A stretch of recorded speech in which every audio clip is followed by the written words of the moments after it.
Halo semuanya, sahabat-sahabat Tigor Otadan.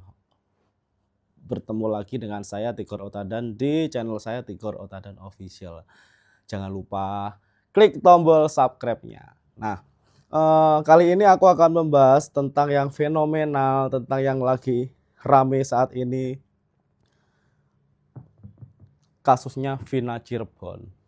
Nah, sebelumnya di video sebelumnya saya kan pernah membahas ketika saya nonton filmnya, ketika saya mendengarkan suara kesurupannya Linda, itu saya tidak ngerasakan ada energi-energi orang kesurupan ya. Memang yang saya lihat itu flat, saya lihat ya itu ya biasa gitu. Terus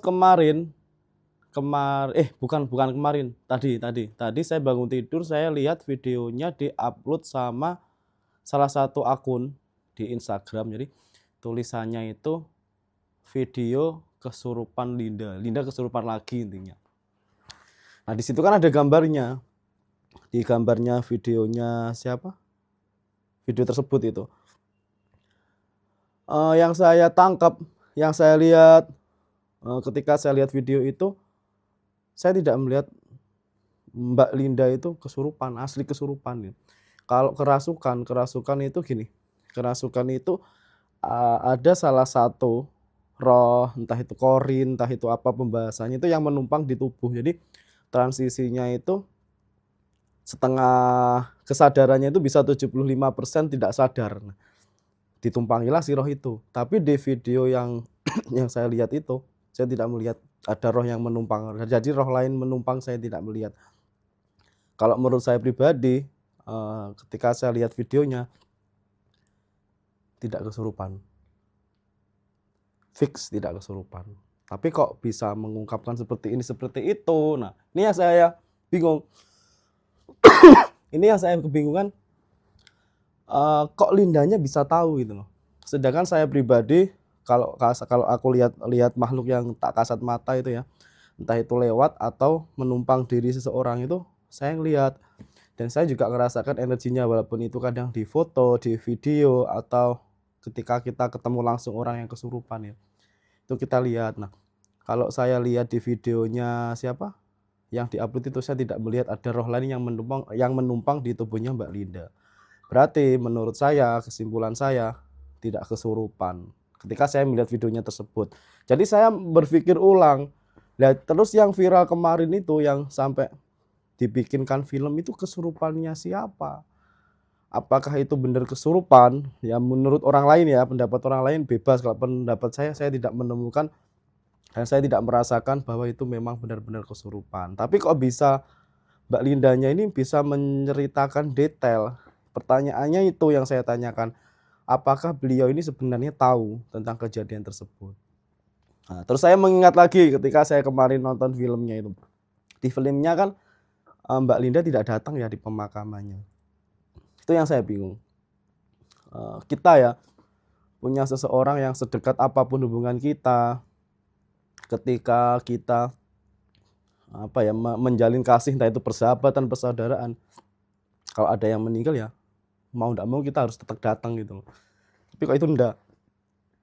Apakah ini menurut pribadi saya, apakah Mbak Linda ini sebenarnya tahu tentang kronologinya?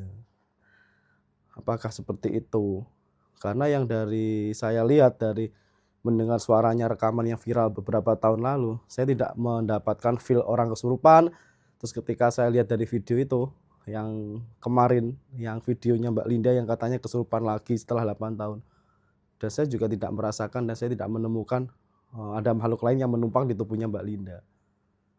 Menurut pribadi saya, itu bukan kesurupan.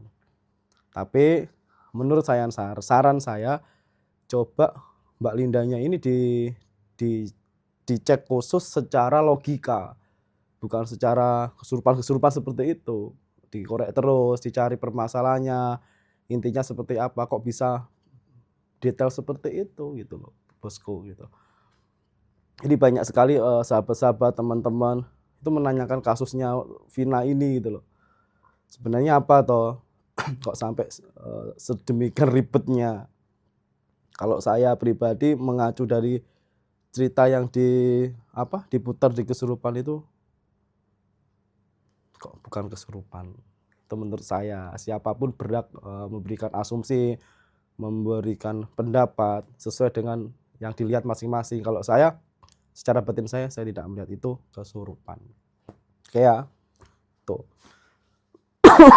Sebenarnya banyak yang pengen saya ulas, saya ulas, tapi saya masih membutuhkan sesuatu hal, entah itu bukti-bukti khusus, entah itu apa hal yang harus dianalisis seperti kesurupannya Mbak Linda itu. Ya coba ya suatu saat ya kasus ini, walaupun kemarin itu sudah ditentukan bahwa si Peggy itu pelakunya, ya kan, bahkan si Peggy pun juga berkatakan bahwa beliau ini korban fitnah lah, apalah, tuduhan lah, dipaksa lah. Ya mungkin dengan munculnya videonya Mbak Linda ini akan ada kajian ulang, akan ada apa ya, kan sekarang banyak ya orang-orang yang bisa melihat entah kasat mata dan sebagainya, bahkan pakar-pakar psikologi, pakar-pakar psikolog juga harus bisa ngecek, oh ini Mbak Linda ini bener-bener kesurupan atau enggak. Tuh.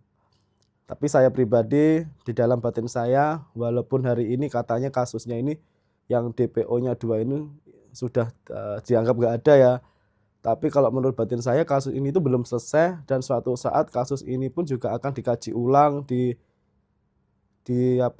dicek ulang seperti itu. Ya mudah-mudahan aja kasusnya ini cepat selesai biar tidak berbelit-belit gitu loh.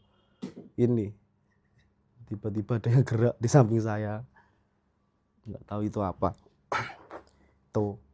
Jadi yang di video saya ini saya membahas tentang kesurupannya itu. Kajian saya menurut saya pribadi, saya tidak melihat itu kesurupan.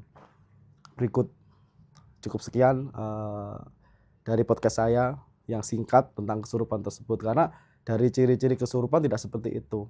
Beda menurut saya, mulai dari gesturnya, mulai dari mimik wajah, rautnya, terus ekspresinya. Orang kesurupan itu tidak seperti itu.